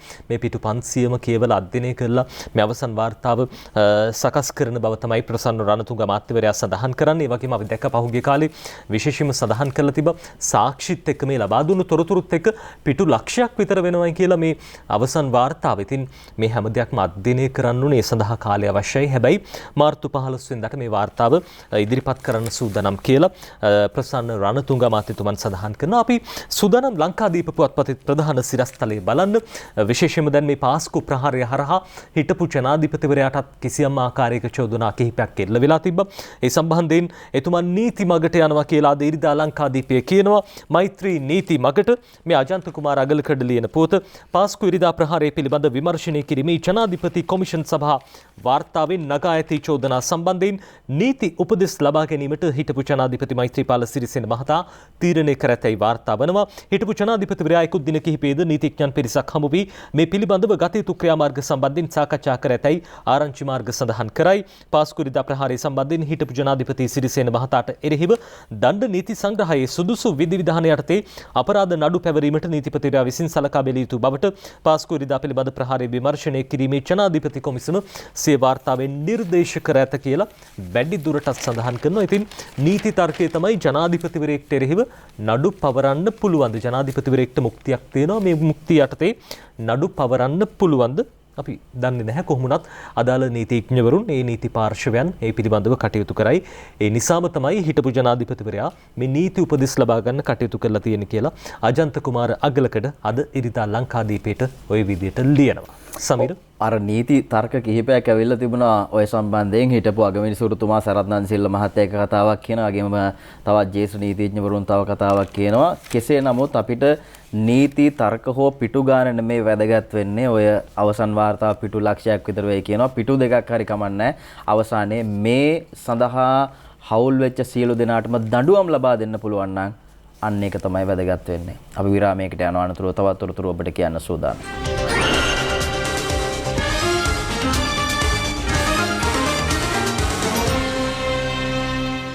පාස්කු ප්‍රහාරයේ වාර්තා පිළිබඳව අපි කතා කර හිටියා. අද මව්බිම කියලා තියෙනවා පාස්කු පිටපත කාදිනල් හිමිට දේවිද ප්‍රශ්නාර්ථයක් එක්කයි වාර්තා කරන්නේ කොළඹ අගරදුගුරු හිම්පාණන්ගේ ඡායාරූපයක් සමගින්. ඒ අනුව මේ වෙද්දී මේ අදාළ කොමිෂන් මේ වාර්තා පිටපත් කතානායකවරයා වෙත බාර දුන්නා. ඒ වගේම පාර්ලිමේන්තුවට පහුගිය දවසක ඉදිරිපත් කළා. දැන් විවාදයකොත් විපක්ෂයේ ඉල්ලලා තියෙනවා. මේ අතරේ තමයි කියන්නේ මේ කමිෂන් සභාව වාර්තාවේ පිටපත් ලබා දෙන ලෙස මැල්කම් රංජිත් කාදිනල් හිමිපාණන් විශේෂ ඉල්ලීමක් කරලා තිබුණත් පෙරේදා ඒ කියන්නේ 26 වෙනිදා වෙනකන් මේ පිටපත කාදිනල් හිමිපාණන් වෙත ලැබී නැතයි අගරදුගුරු මණ්ඩල කාර්යාලය සඳහන් කරනවා. තමන්ට මේ කමිෂන් සභාව වාර්තාවේ පිටපත් ලැබෙනතුරු කිසිදු දේශපාලඥයෙකු හමු නොවන බව කාදිනල්තුමා ප්‍රකාශ කරලා තියෙනවා. වගේම ජනාධිපතිතුමා අනුකුත් පාර්ශ්ව සඳහා කමිෂන් සභාව වාර්තාවේ පිටපත් නිකුත් කිරීම සම්බන්ධයෙන් නීතිපතිවරයාගේ උපදෙස් ලබා ගන්නා බවත් පහුගිය 22 වෙනිදා කැබිනට් මණ්ඩල සංදේශයක් මගින් දැනුම් දීලා තියෙනවා කියලයි වාර්තා කරන්නේ. ඉතින් නිල වශයෙන් උන්වහන්සේට මේ පිටපතක් ලබා දෙන්න කියලා ඉල්ලන්නේ. හැබැයි අපි දැක්කන අජිත් මේ නිල නොවන මට්ටමින් මේක පාර්ලිමේන්තු මන්ත්‍රීවරුන්ට ලැබීමත් එක්ක ජනමාධ්‍යයටත් ලැබිලා තිබුණා එදා හවස් වෙද්දී. ඉතින් මේ තොරතුරු බලා ගන්න හැකියාව ලැබෙනවා. අද පුවත්පත් මේ සම්බන්ධයෙන් කරුණු එක එක අරගෙන වාර්තා කරලා තියෙනවා සමහර තැන්වල. ඒ වගේම විපක්ෂීය විවාදයට කලින් මෙහි ඉතුරු වෙලුම් ටික ඉල්ලනවා. තව වෙලුම් 4ක් තියෙනවලු. ඒ වෙලුම් ටික ඉල්ලනවා. මම දැක්කා අර මధుර විතානගේ මන්ත්‍රීතුමා කියලා තියෙනවා ආණ්ඩු පක්ෂය නියෝජනය කරමින් මේ වෙලුම් වල තියෙන්නේ පැහැදිලිවම අර ඉතාමත් සංවේදී කාරණා සාක්ෂි වගේ දේවල්. ඉතින් මේවා අධිකරණය හමුවේ තබන්න ඕනේ දේවල්. මේවා දේශපාලඥයන්ට දීලා හරියන්නේ නැහැ කියලා කෙසේ නමුත් යම් ආකාරයක මතභේදාත්මක තත්වයක් මෙතන නිර්මාණය වෙලා තියෙනවා කියන එක අපි ඔබට කියන්න ඕනේ. අද සන්ඩේ මෝනිං පුවත්පතත් මේ විදිහට ලියනවා පාස්කු ප්‍රහාරය පිළිබඳ විමර්ශන පිළිබඳව. දැන් මේ කමිටුවේ වාර්තාව ඉදිරිපත් කිරීමත් සමග ඉදිරියේදී කොයි ආකාරයේ ක්‍රියාවලියක්ද සිද්ධ වෙන්නේ? Ministerial Committee on Easter Sunday Attacks Presidential Commission Report focusing on some recommendations. මේ අමාත්‍ය මණ්ඩල අනු කමිටුවේ අවධානය යොමු වෙලා තියෙනවා පාස්කු ප්‍රහාරය පිළිබඳ මේ වාර්තාවේ ඇතැම් නිර්දේශයන් පිළිබඳව. report by 15 to 20th March මේ අවසන් වාර්තාව අනු කමිටුවේ මාර්තු 15ත් 20ත් අතර කාලයේදී ලබා දෙන සූදානම්. Cardinal yet to receive presidential report copy. විශේෂයෙන්ම දැන් මේ සමීර සඳහන් කළා වගේම කාදිනල් හිමිපාණන්ට මේ පාස්කු ප්‍රහාරය පිළිබඳ විමර්ශන කොමිෂන් සභාව වාර්තාවේ පිටපතක් තවමත් ලැබී නැහැ කියලා සන්ඩේ මෝනිං පුවත්පතත් සඳහන් කරනවා. report incomplete. මේ සමගි ජන බලවේගය කියන්නේ මේ වාර්තාව අසම්පූර්ණයි කියන කාරණාව තමයි සමගි ජන බලවේගයේ පාර්ශවයෙන් ওই විදිහට නැගෙන්නේ. කෙසේ වෙතත් අනු කමිටුව ඔවුන්ගේ අවසන් වාර්තාව මාර්තු 15ත් 20ත් අතර ලබා දෙන්න නියමිතයි කියලා සන්ඩේ මෝනිං ওই විදිහට කියනවා. අපි තවත් විපක්ෂීය අදහසකට යනවා. අනුර කුමාර දිසානායක මහත්තයා කියනවා අද මව්බිම් වාර්තා කරනවා ආණ්ඩුවට උනේ ගලේ පැහැරෝ බලලාට උදේ කියලයි ඔහු කියලා තියෙන්නේ. ඒ අනුව චෝදනාවක් තමයි මේ සම්බන්ධයෙන් අදහස් පළ කරමින් කියන්නේ. මේ පාස්කු ත්‍රස්ත ප්‍රහාරයේ උඩින් වටින් සහ යටින් සිටියේ කවුද යන්න අදාළ වාර්තාවෙන් හෙළිදරව් නොවීම මේ වන විට සමාජයේ දැඩි මතවාදයට තුඩු දී ඇතැයි පවසන මන්ත්‍රීවරයා අනුර කුමාර මහත්තයා සඳහන් කරනවා. පහුගිය ජනාධිපතිවරණය සහ මහමැතිවරණ වේදිකාවල පාස්කු ප්‍රහාරය ගැන මතු කළ කරුණු කිසිවක් පිළිබඳව කොමිෂන් සභාව වාර්තාවේ අඩංගු වෙලා නැහැ කියලා. ඉතින් ආණ්ඩුවට උනේ ගලේ පැහැරු බල්ලට උදේ කියලා තමයි අනුර කුමාර මහත්තයා කියලා තියෙන්නේ අද මව්බිම වාර්තා කරනවා. අද ලංකාදීපේ කියනවා දයාසිරි ජයසේකර මහත්තයා කියන කතාවක් රාජ්‍ය අමාත්‍යතුමා කියන කතාවක් මේ විදිහට ලියන්නේ. පාස්කු ප්‍රහාර කොමිෂන් සභාව වාර්තාව මුළුමනින්ම දේශපාලන ලියවිල්ලක්. ශ්‍රී ලංනිප මහලේකම් රාජ්‍ය ඇමති දයාසිරි ජයසේකර මේ විදිහට කියන්නේ. දයාසිරි ලියනගේ ලියන්නේ පාස්කු ප්‍රහාරය සම්බන්ධයෙන් විමර්ශනය කළ ජනාධිපති කොමිෂන් සභාව වාර්තාව මුළුමනින්ම දේශපාලන ලියවිල්ලක් බව ශ්‍රී ලංකා නිදහස් පක්ෂයේ මහලේකම් රාජ්‍ය අමාත්‍ය දයාසිරි ජයසේකර මහත්මයා සඳහන් කරනවා කියලා. වැඩි දුරටත් ඒ පිළිබඳව විස්තර විශේෂයෙන්ම දැන් මේ පිළිබඳව ඉදිරියේදී ශ්‍රී ලංකා නිදහස් පක්ෂයේ පාර්ශවයෙන් වැඩිදුර තීන්දුව తీරන ගන්න නියමිතයි කියලා ඔවුන් දැන් මේ වෙනකොටත් සමීර සඳහන් කරනවා. මේ වාර්තාව පිළිගන්න බැහැ නීතිමකට යනවා. ඒ වගේම ඔවුන්ගේ පක්ෂයේ සභාපතිවරයාට එරෙහිව නඩු පවරන්න නියමිත වෙලා තියෙනවා. මේ සම්බන්ධයෙන් ඔවුන් ඉදිරියේදී ක්‍රියාමාර්ග ගන්න සූදානම් කියලා ලංකාදීපේ කියනවා. පත් කළේ එතුමමයි. අපි ඒකත් අමතක වුණා හිට පොඩ්ඩක් මතක් කරන්න ඕනේ. ඉතින් ඒ කමිෂන් සභාවෙන්ම තමයි මේ ආකාරයේ නිර්දේශ ලබා දීලා තියෙන්නේ කියන එක පැහැදිලිව මතක තබා ගත යුතු කාරණයක්. ප්‍රතික්ෂේප කිරීම හෝ බාර ගැනීම ඒ උදවියගේ කාර්යයක් කියන එක අපි සිහිපත් කරනවා. අද දිවයින වාර්තා කරනවා මේ අතරේ මේ සම්බන්ධයෙන් කතා කරද්දී පාස්කු ප්‍රහාරය ගැන ඉන්දිය ඔත්තු සේවය දුන් රහසක් හෙළිවෙයි කියලායි කියන්නේ. ඒ අනුව පාස්කු ප්‍රහාරයට පෙර ඒ සම්බන්ධව රාජ්‍ය බුද්ධි අංශයට ඉන්දිය ඔත්තුකරුවන් මගින් තොරතුරු ලැබිලා තියෙනවා කියලා පාස්කු ප්‍රහාරය පිළිබඳව විමර්ශනය කළ මේ ජනපති කොමිෂන් සභාව වාර්තාවේ තියෙන බව අද දිවයින වාර්තා කරනවා. මේ තොරතුරු 2019 අප්‍රේල් මාස 4 වෙනිදා රාජ්‍ය බුද්ධි අංශයේ අධ්‍යක්ෂකවරයාට WhatsApp මගින් ලැබිලා තියෙනවලු. ඒ වගේම ලංකාවේ තෞහිද් ජමාත් සංවිධානයේ සහරාන් හෂීම් සහ ඔහුගේ සහචරයන් මරාගෙන මරන ත්‍රස්ත ප්‍රහාරයක් හෝ ආයුධ ප්‍රහාර පිහි ප්‍රහාර ඒ වගේම ට්‍රැක්ටර් ප්‍රහාරයක් ලෙසින් මේ ප්‍රහාරය එල්ල කරන්න සැලසුම් කරලා තිබුණ බවද මේ තොරතුරු මගින් වාර්තාවේ තොරතුරු මගින් දැනුම් දීලා තියෙනවා කියලා කමිෂන් සභාව වාර්තාවේ තියෙනවා. මේ තොරතුරු සම්බන්ධයෙන් ශ්‍රී ලංකා රාජ්‍යය ප්‍රතිචාර දක්වනු ඇතැයි බලාපොරොත්තු වෙන සිටි බවත් ඉන්දිය තොරතුරුවේ වැඩිදුරටත් තිබුණා කියලායි සඳහන් කරන්නේ වාර්තාවේ තිබෙන කරුණු පුටා දක්වමින්. ඒ අනුව 2019 අප්‍රේල් 21 වෙනිදා පාස්කු ත්‍රස්ත ප්‍රහාරය වළක්වා ගැනීමට තිබුවක් බවද රාජ්‍ය බුද්ධි අංශයෙන් නොසැලකිලිමත් බව නිසා මේ ප්‍රහාරය සිදුව ඇති බවත් කොමිෂමේ අවසන් වාර්තාවේ තියෙන බව තමයි අද දිවයින කියන්නේ. ඉතින් මේ කරුණු සියල්ලම කලින් ඉන්දියාව කියලා තියෙනවා තොරතුරක් විදිහට රාජ්‍ය බුද්ධි අංශයට මේ බව දැනුම් දීලා තියෙනවා. මේකේ තියෙනවා නජිත් සහරාන් හෂීම් සහ ඔහුගේ සහචරයන් මරාගෙන මරන ත්‍රස්ත ප්‍රහාරයක්, ආයුධ පිහි ප්‍රහාරයක්, ඒ වගේම ට්‍රැක්ටර් ප්‍රහාරයක් මේ ආකාරයෙන් මේ සිද්ධ වෙන්න පුළුවන් කියලා තිබිලා තියෙනවා. ඉතින් මේ කාරණා සියල්ලම අදාළ වාර්තාවේ තියෙනවා. කොහොමද සමහර අය S2 පියාගෙන කන් වහගෙනද මේවා ප්‍රතික්ෂේප කරන්න කියලා තියෙන අපිට ප්‍රශ්නාර්ථය. ඉතින් මේ කතාව කියද්දී මේ සහරාන්ගේ කණ්ඩායම ගැන මතක් කරද්දී අර මරාගෙන මරන කාන්තාවන් 15 දෙනෙක් ගැන පහුගිය සතියේ කතාබහට ලක් වුණා. මේ 15 දෙනායන් කිහිප දෙනෙක් මරණයටපත් වෙලා තියෙනවා. ඒ වගේම තවත් පිරිසක් රිමාන්ඩ් බාරේ ඉන්නවා. තවත් පිරිසක් අත්අඩංගුවට අරගෙන තියෙනවා කියලායි පොලිසිය සඳහන් කළේ. අද සිළුමිණ පත්තරයට යනවා මම මැද පිටුවකට.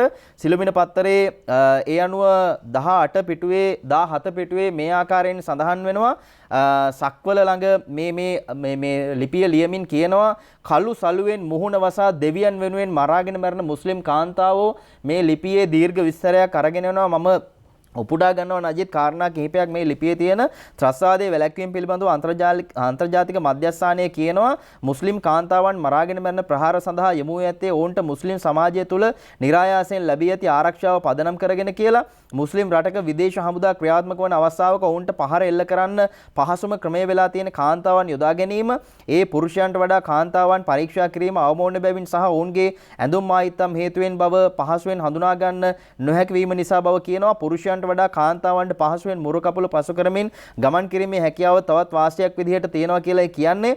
මේ වාසි පදනම් කරගැනීමෙන් කාන්තාවන් මරාගෙන මරන ප්‍රහාර එල්ල කළ අවස්ථා රාශියක් තියෙනවා කියලත් මේ ආකාරයෙන් ත්‍රස්තවාදයේ වැළැක්වීම පිළිබඳව අන්තර්ජාතික මධ්‍යස්ථානය කියලා තියෙනවා. ඉතින් මේකේ සියලු කරුණු පුළුවන් නම් කාට හරි කියවලා බලන්න මේ කාන්තාවන් මොන ආකාරයෙන්ද යොදාගන්නේ ඔවුන්ගේ පුහුණුව ලබා දීලා මේ බොරු මත ඔවුන්ගේ ඔළුව වලට ලබා දීලා කියන කාරණේ සම්බන්ධයෙන් හොඳ අදහසක් ගන්න හැකියාව ලැබෙනවා. මේ අතරේ අපි දැක්ක අලි සබ්රි මහත්තයා කියලා තියෙනවා නජිත් මේ බුරුකාව තහනම් කරන්න එතුමා කටයුතු කරනවා කියලා. ඒ සඳහා නීති ඉතාමත් ඉක්මනින් ගේනවා කියලා එතුමන් සඳහන් කළ තිබේ. ඊයේ දවසෙත් විශේෂයෙන් වාර්තා කළ තිබේ බුරුකාව වෙනුවට වෙනත් ඇඳුමක් හැඳුන්වා දීමේ වැඩසටහනක් නැත්නම් ක්‍රියාමාර්ගයක් ගන්න සූදානම් කියන කාරණා. ඔය වගේම කාති උසාවි ගැන එතුමා පැහැදිලිව සඳහන් කරලා තිබ්බා. මුස්ලිම් කාන්තාවන්ට දැඩි අසාධාරණයක් වෙන්නේ මේවෙන්. අපි දැක්ක ඒ කාන්තාව ඉස්සරහට ඇවිල්ලා කියන දේවල් තනිකර පක්ෂග්‍රාහීව තමයි මේ අවස්ථාවල කටයුතු කරන්න කියලා තිබුණා. මේ අතරේ මම සූදානම් සිළුමිණ පත්‍රයේ තවත් කාරණයකට අවධානය යොමු කරන්න අද මැද පිටුවක වාර්තා කරනවා 6 වෙනි පිටුවේ ආචාර්ය සරත් වීරසේකර මහජන ආරක්ෂක අමාත්‍ය රියාද් මිරාල් සරත් වීරසේකර මහත්තයා සම්බන්ධ කරගෙන එතුමා කියනවා ශ්‍රී ලංකාවට එකම නීතියක් ගේනවා කියලා. අපි බලමු මේ ප්‍රවෘත්තිය. මේකේ කාරණා දෙකක් මම උපුට ගන්නවා. එකක් අහනවා ප්‍රශ්නයක්. ජනාධිපතිතුමා කියනවා එකම රටක එකම නීතියක් කියලා. ඒ වුණාට නැගෙනහිර පළාතේ ඇතැම් ප්‍රදේශවල සිකුරාදට බැංකු පවා වහනවා. සමහර රජයේ කාර්යාල පවා සිකුරාදට වැඩ නැහැ. මොකද්ද මේ දෙබිඩි පිළිවෙත? ඒ සම්බන්ධයෙන් මටත් දැනගන්න ලැබිලා තියෙනවා. මේ තත්වයෙන් වහම වළක්විය යුතුයි. අපි අනිවාර්යයෙන්ම රටේ නීතිය සැමට එකක් ලෙස තමයි කටයුතු කරන්නේ. රටේ නීතියට අනුගත ලෙස කටයුතු කරන්න කියලා අපි පොලිස් නිලධාරීන්ට කියලා තියෙනවා. ඒ නීතියට අනුගත වෙන්න බැරි අය ඉන්නවා නම් එම නීති ක්‍රියාත්මක වන රටවල් වලට ඒ අය යන්න ඕනි. එහිදී රජය අපහසුතාවයට පත් කරන්නේ නැතුව මේ නොමනා ක්‍රියාදාමයෙන් න්යාලා වළක්වා ගත්තොත් හොඳයි, නැත්නම් අපිට ඒක කොහොම හරි වළක්වන්න වෙනවා කියන කාරණේ එතුමා සිහිපත් කරනවා. මම තවත් කාරණයක් එතුමා මේ කියන කතාවකට යනවා. තව ප්‍රශ්නයක් අහනවා. කාන්තා පොලිස් නිලධාරියෙක් නියෝජ්‍ය පොලිස්පතිනියක් දක්වා උසස් වීම ලැබුවා. ඒට පොලිස් නිලධාරීන් විසින් නීතිමය ක්‍රියාමාර්ග ගෙන තිබෙනවා. ඒ ගැන ඔබතුමා දරන අදහස් මොකක්ද කියලා අහනවා. දැන් ජාත්‍යන්තර කාන්තා දිනයත් එනවා නජිත් ළඟදී. ඉතින් ඒ නිසා මාර්තු 8 වෙනිදා මේ එතුමා කියනවා මේ ප්‍රශ්නෙට උත්තර ලබා දෙමින් මම ඇත්තට මේ ගැන කනගාටු වෙනවා. අපි ආඩම්බර වේ යුතුයි කාන්තාවක් එවැනි තනතුරක් කරා යාම තාක්ෂණික හේතුවක් මුල් කරගෙනයි මේ නීතිමය ක්‍රියාමාර්ග අරගෙන තියෙන්නේ. මේ වගේ දෙයක් සිදු නොවිය යුතුයි. විශේෂයෙන්ම ඇය කාන්තාවක්. ඇය ලැබ උසස් වීමට එරෙහිව පිරිමින් විසින් කරන අකුල් හෙලීම් ඇයට අඩන්තේට්ටමක් කිරීමක් වැනි දෙයක් තමයි මේන් සමාජගත වෙන්නේ. මෙවැනි ප්‍රශ්න ගැටලු ඇතුළෙම විසඳා ගන්න එක වඩා හොඳයි කියන එක තමයි එතුමා මතක් කරන්නේ. ඉතින් ගොඩක් ප්‍රශ්න තියෙනවා. ඒවා ඇතුළේ විසඳ ගන්න එක තමයි වඩාත් වටින්නේ කියන එක මහ ජනතාව විදිහට අපිට එළියේ ඉඳලා කියන්න පුළුවන්කම ලැබෙනවා. ඒ ප්‍රශ්න ඇතුළේ විසඳගෙන අපි රටක් විදිහට එක පාරක යන්න තියනවා නම් ඒක තමයි වටින්නේ. රටක් විදිහට එක පාරකයන් ඉස්සරහට යන්න හදනකොට අපේ කකුලෙන් අදින පිරිස් බොහොමයි සමීර. දැන් මේ දවස්වල ජිනීවා මානව හිමිකම් සැසිවාරය පැවැත්වෙනකොට ඒක හොඳින්ම දැක බලා ගන්න පුළුවන්. අපේ රටේ කකුලෙන් අදින්නේ කවුද? හැබැයි අපේ රටේ නොවිලත් විශේෂයෙන්ම බ්‍රිතාන්‍යයේ ඉඳගෙන අපේ රට වෙනුවෙන් කතා කරන කෙනෙක් පිළිබඳව අද සන්ඩේ ඔබ්සර්වර් මේ විදිහට ලියනවා. නේස් විසාමිවරයා බ්‍රිතාන්‍ය පාර්ලිමේන්තුවේ ලොකු හඬක් නගනවා. එතුමන් අපේ රට වෙනුවෙන් බ්‍රිතාන්‍යය තුල හඬක් නගන්න කටයුතු කළ බව සන්ඩේ ඔබ්සර්වර් මේ විදිහට ලියනවා. Brit government hinders establishing truth in Sri Lanka පිළිබඳව සත්‍ය බෙදා හරින්න පතුරවන්න මේ බ්‍රිතාන්‍යය තුල කටයුතු කරන පිරිස් පිළිබඳව විශේෂයෙන්ම නේස්බි සාමිවරයා අතරින් ප්‍රධාන තැනක් ගන්නවා. ලෝඩ් නේස්බි නැත්නම් නේස්බි සාමිවරයා මේ විශේෂයෙන්ම මානව හිමිකම් සැසිවාරයේ මේ මානව හිමිකම් මහකොමසාරිස්වරිය මිෂෙල් බැචලි මහත්මියට සඳහන් කළ තියෙන කරුණක් තමයි රටවල ස්වාධීනත්වයට ස්වෛරීත්වයට ගරු කරන්නේ, රටවල ස්වෛරීත්වයට බලපෑම් එල්ල කරන්න එපා කියන කාරණාව. ඒ වගේම පදනම් කර ගන්නා කරුණු වලට සත්‍ය ඇතුළත් කරන්න නැත්නම් සත්‍ය නොවන අසත්‍ය කරුණු මත පදනම් වෙලා මේ තීන්දුව తీරන ගන්න එපා කියලා නේස්බි සාමිවරයා සඳහන් කළ තියෙන. ඒ අතරේ ඊට යටින් අලි සබ්රි අමාත්‍යතුමන් සඳහන් කරන කාරණාවක් සන්ඩේ ඔබ්සර්වර් වාර්තා කරනවා. කෝ group resolution on Sri Lanka UN should think rationally කියලා මේ අලි සබ්රි අමාත්‍යතුමන් සඳහන් කරන කාරණාව UN should think rationally. විශේෂයෙන්ම ශ්‍රී ලංකාව අනවශ්‍ය විදිහට හොවා දැක්වෙන පරිදි අපේ රටට දිගින් දිගටම පහර එල්ල කරන්න උත්සාහ කරන, හැබැයි ලෝකේ ඕනතරම් මානව හිමිකම් කඩ වෙන රටවල් තියෙනවා. අපේ රට ඕවට අල්ලගන්න එපා කියන කාරණාව තමයි විශේෂයෙන්ම සඳහන් කරන්නේ මේ ජගත් සංවිධානයේට අද සන්ඩේ ඔබ්සර්වර් පුවත්පත මේ සියලු තොරතුරු වාර්තා කළේ. මානව හිමිකම් සමුළුව ගැන කතා කරද්දී මෙවර විශේෂ අවධානයක් යොමු වෙලා තිබුණා මුළු ලෝකයේම ඇමරිකාව සම්බන්ධයෙන්. ඒකට හේතුවක් තිබුණා. අද ඒ ගැන දිවයින වාර්තා කරනවා. මානව හිමිකම් සමුළුවේදී ඇමරිකාවට අමුතු සැලකිලි කියලායි ඒ අනුව කියලා තියෙන්නේ. බලන්න මොකද්ද මේ අමුතු සැලකිල්ල කියලා. මානව හිමිකම් කවුන්සිලෙන් ඉල්ලා අස්වන ඇමරිකාව මානව හිමිකම් සමුළුව ඇමතීම් සම්බන්ධයෙන් අර්බුදයක් නිර්මාණය වෙලා තිබුණා. කෙසේ නමුත් ඇමරිකානු රාජ්‍ය ලේකම් ඇන්තනි බ්ලින්කන් මහතාට සමුළුව අමතන්න අවසර ලබා දීලා තියෙනවා. මානව හිමිකම් කොමසාරිස් මිෂෙල් බැචලේ විසින් මේට පෙර ක්‍රියාවක් සිද්ධ වෙලා නැහැ. මානව හිමිකම් සමුළුවෙන් ඉවත් වුණත් ඇමරිකාවට සමුළුව අමතන්න අවස්ථාව දීලා තියෙනවා. ඉතින් අමුතු සැලකිලි එහෙට වෙනවා කියලායි අද දිවයින මේ විදිහට වාර්තා කරලා තියෙන්නේ. අපි සූදානම් මේකත් එක්ක අපේ මේ තාමත් අපිට හිතවත් රාජ්‍යයක් වන චීනය මොකද්ද අපේ රට සම්බන්ධයෙන් මේ මොහොතේ කියන්නේ කියන කාරණේ පිළිබඳව ඔබේ අවධානයට යොමු කරන්න. අද අරුණ වාර්තා කරනවා ඒ අනුව ඕනෑම ගැටලුවකදී චීනය ලංකාව සමගයි චීන විදේශ ඇමති දිනේෂ් ටකියයි කියලායි වාර්තා කරන්නේ.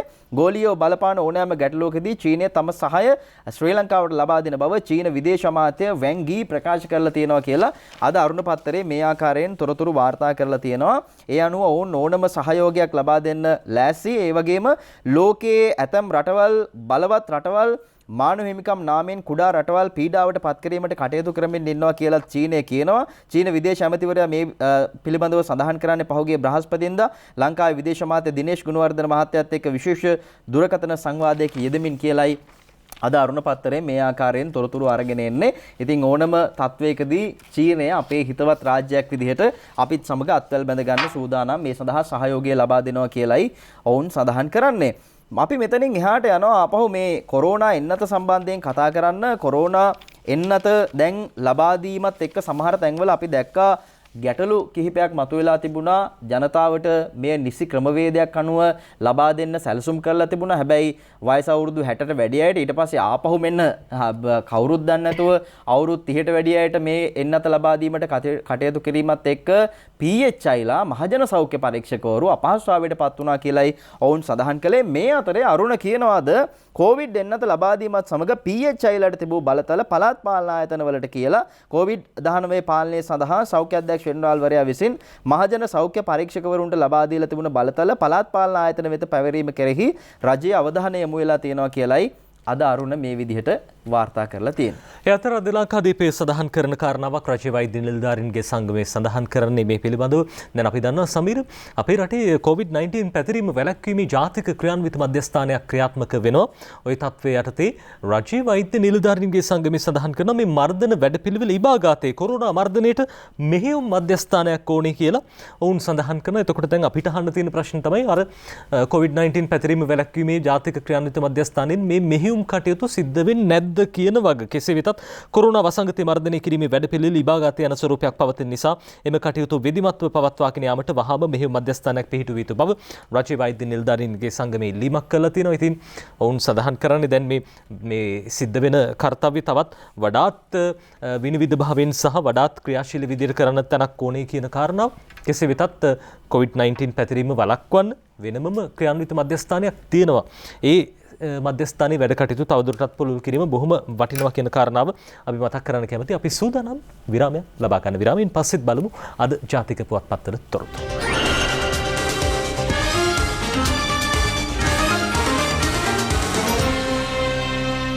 ඔබ අපි දන්නවා උනන්දුවේ තමයි ඔබට වඩාත් සැලකිලිමත්ව ඉන්න වෙනවා. මේ උනන්දුවත් එක්ක කලබල කරන්න එපා. සමහර පෝලිං වල අද වාර්තා කරනවා දිවයින සිංහල අවුරුද්දට පෙර ලක්ෂ 25කට කොරෝනා එන්නත ලබා දෙන්න සූදානම් කියලා. ඒ අනුව කලබල නොවී හිටියනම් ප්‍රශ්නයක් වෙන්නේ නැහැ කියන එක ඔබට කියන්න ඕනේ. අද සන්ඩේ මෝනිං පුවත්පත සඳහන් කරන කාරණාවක් විශේෂයෙන්ම සන්ඩේ මෝනිං පුවත්පත කියනවා මේ කොරෝනාව පිළිබඳව අපි දන්නවා කොරෝනා එන්නත දැන් විදීමේ ඒ එන්නත්කරණය සාර්ථකව සිද්ධ වෙනවා. ඔය අතරේදී COVID-19 vaccination program in decision places PHI's public at risk. අපි අර කලින් සඳහන් කරපු කාරණාව මහජන සෞඛ්‍ය පරීක්ෂකවරුන්ට ගැටලුවක් මතුවලා තියෙනවා. කලින් 60ට වැඩි කට්ටියට දැන් 30ට වැඩි කට්ටියට. ඉතින් මේ චක්‍රලේඛත් එක්ක PHIල නැත්නම් මහජන සෞඛ්‍ය පරීක්ෂකවරුන්ට ඔට්ටු වෙන්න සිද්ධ වෙලා තියෙනවා. හැබැයි මේ ගැටලුව निराකරණය කරගෙන ඉක්මනටම එන්නත් කරන වැඩපිළිවෙල උන් ක්‍රියාත්මක කරයි කියලා අපි හිතනවා.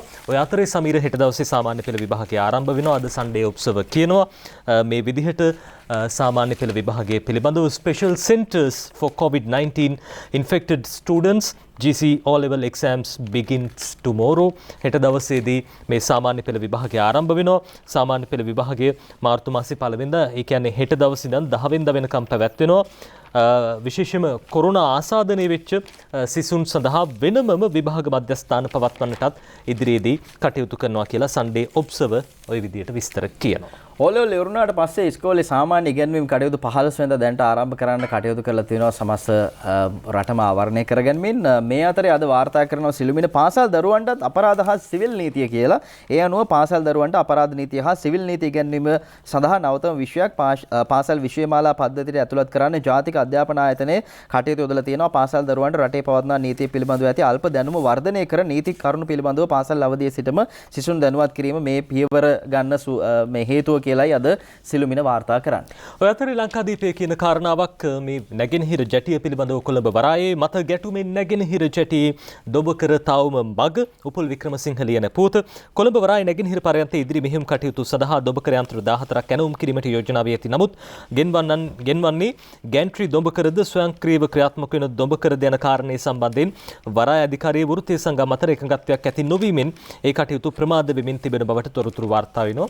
ඉක්මනට මේ ගැටලුවත් निराකරණය කළා මේ නැගෙනහිර ජැටියේ වැඩ ආරම්භ කරන්න හැකියාව ලැබෙන කියලා අපි ප්‍රාර්ථනා කරන පහුගිය දවස්වල නම් ඕන් තරම් අය කෑ ගැහුවා. හැබැයි දැන් මේ අන්තිමට ජැටිය දොඹකර ගැන තීරණය ගන්න කවුරුත් නෑ වගේ අපිට පේන තියෙන. හැබැයි ඉතින් ඒ තීරණෙත් ඉක්මනටම ගන්න ඕනේ.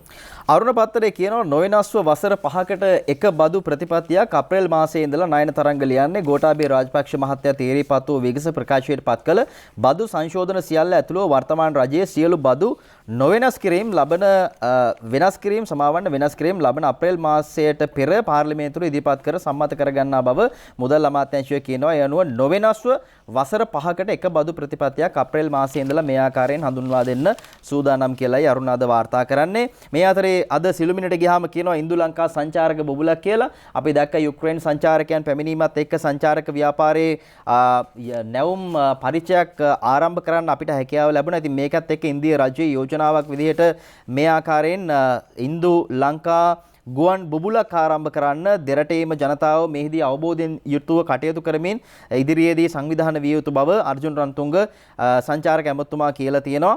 ඉතින් අපි සංචාරක කර්මාන්තයේ කොහෙන් හරි පටන් ගන්න ඕනේ. මේ කටයුත්ත ආරම්භ වුණා. ඉතින් අපිට පුළුවන් නම් මෙතනින් එහාට ළඟ රටවල් ටික ගෙන්න ගන්න.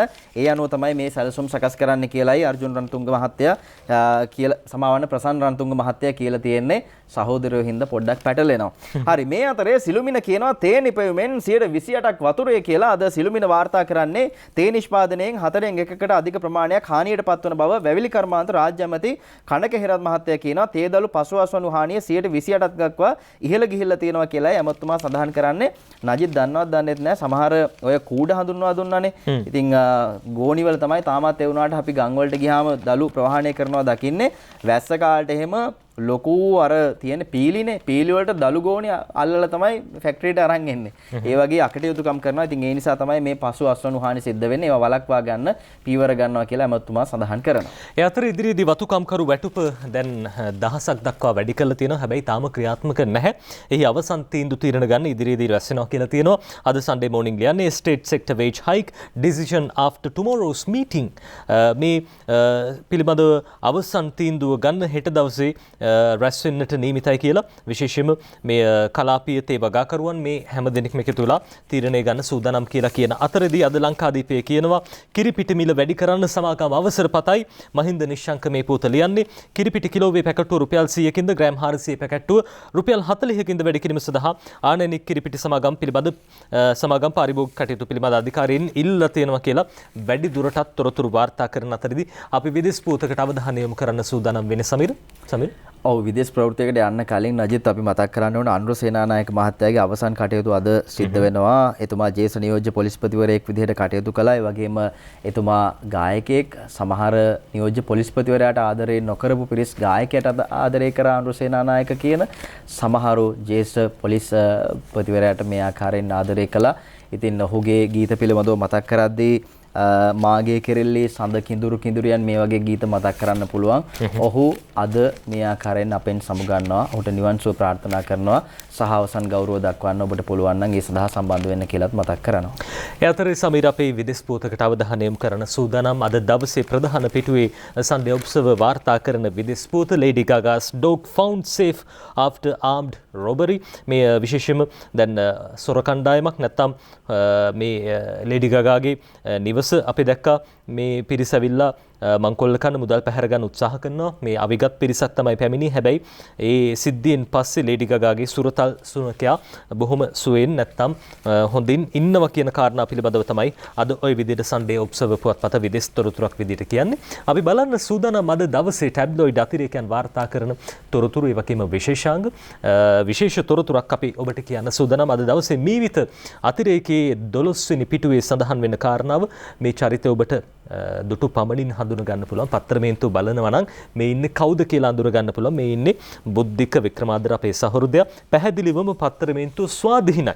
කාලයක් මම මරදානි ස්ටේෂන් එකේ නිදාගත්තා. chat and music වැඩසටහන මගේ නිර්මාණයක් කියලා මේ විදිහට බුද්ධික ඔහුගේ තොරතුරු සඳහන් කරනවා. බුද්ධික අපි දැක්ක අධ්‍යාපන නිර්මාණයේ ගාල්ල මහින්ද විද්‍යාලයෙන් ළමාපිටිය ලහිරු මඩල මේ වැඩසටහන් වලින් බුද්ධික පුංචි කාලේ ඉඳන්ම ස්වාධීන රූපවාහිනී මාධ්‍ය ජාලයේ අපිටත් බොහොම සමීප හිතවතෙක් වුණා. ඉන් අනතුරුව විශේෂයෙන්ම වැඩසටහන් නිෂ්පාදකවරයෙක් විදිහට බුද්ධිකව අපි හඳුනාගත්තා. බුද්ධික නිෂ්පාදනය කරපු බොහෝ වැඩසටහන් ඔබට පහුගිය කාලේ අහන්න දකින්න ලැබුණා. ඉන් අනතුරුව මේ බුද්ධික සඳහන් කරන කාරණාව කාලයක් මම මරදාන ස්ටේෂන් එකේ නිදාගත්තා කියලා බුද්ධික මේ විශේෂාංගී සමීර ලියන කරුණක් තියෙනවා. ඒ තමයි බොහොම දුක්ඛිත ජීවිතයක් නැත්තම් හරිම අමාරුවෙන් තමයි ජීවිතේ මේ විදිහට අපි කියන අර ගොඩ දාගත්තේ කියලා. ඒ ගොඩ දාගත්ත හැටි ඔබට බලන්න පුළුවන් අද දවසේ මේ විත පුවත්පතේ මේ අතිරේකේ මේ විශේෂාංගයේ කියවොත් බුද්ධික ජීවිතේ ජය ගන්න කොච්චර මහන්සියක් කැපකිරීමක් වුණාද කියලා අද දවසේ විශේෂයෙන්ම පත්තර මේන්තුව හරහා ඔබට සමීප වෙන්නේ. ඔහු ස්තුතිවන්ත වෙනවා ස්වාධීන රූපවාහිනී මාධ්‍ය ජාලයේ සභාපතිතුමන්ට, සුදත් රෝහණ මහත්මයාට, විධායක නිෂ්පාදකතුමන්ට, මංගල රදලියගොඩ මහත්මයා, ඒ වගේම නිෂ්පාදක ඉන්දික වීරකොන් මේ හැම දෙනෙක්ටම ස්තුතිවන්ත වෙන අතරේදී බුද්ධික ආපු පාර ගැන ඔබට කියවන්න අපි ආරාධනා කරනවා. මේ විශේෂාංගය ඔබේ ජීවිතයටත් බොහොම වැදගත් වටින විශේෂාංගයක් වෙයි. අපි කාටුන් බලමු.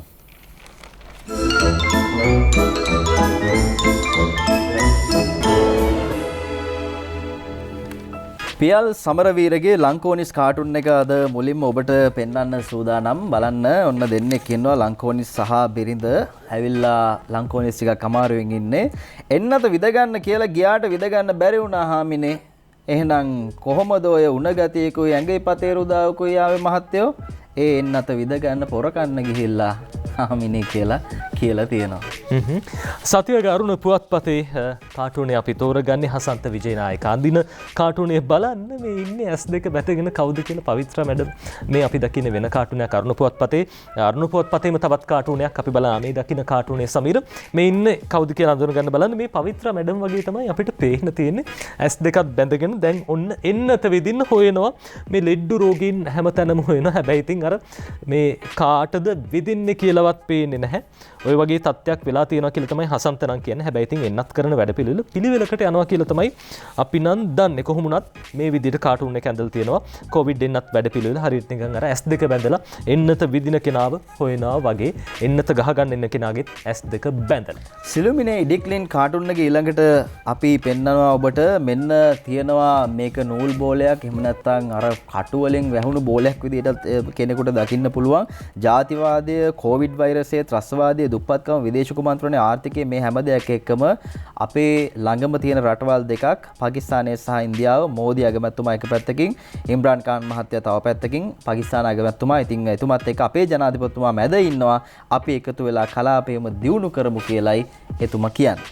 මේ සිළුමිණි පුවත්පතේ සිම්පල් මෑන් කාටුනේ සිම්පල් මෑන් කාටුනේ අම්මා කෙනෙකුයි පුතෙක්වයි ඇඳලා තියෙන්නේ. මේ පුතා කවුද අම්මා කවුද කියලා අපිට හරියටම හොයාගන්න නම් බෑ. හැබැයි අපේ දේශපාලකතුමන්ලගේ අම්මලත් සමහර විට මේ මියගේ අම්මලා හරි ඇවිල්ලා ඒ අයට කියලා දෙනවා ඇති පුතා මොනතරම් බලයේ තිබුණත් කරන කියන දේවල් වැරදි වුණොත් ඒවට ස්වභාව ධර්මයක් දඩුවම් දෙන එක වළක්වන්න බෑ කියලා. මේ කාගේ අම්මද කොයි පුතාටද ඇවිත් කියන්නේ කියලා අපි නම් දන්නේ නැහැ. එහෙම කට්ටියක් ඉන්නවා දේශපාලන ලෝකේ. හසන්ත විජේනායකගේ හුරේර කාටුන් එක බලන්න. හුරේරට ඇවිල්ලා මේ කියන්නේ කවුද කියලා පෙනුමෙන් ඔබට හිතා ගන්න පුළුවන් කවුද කියලා. හිටපු ජනාධිපතිතුමා වගේ නිකන් පේන්නේ.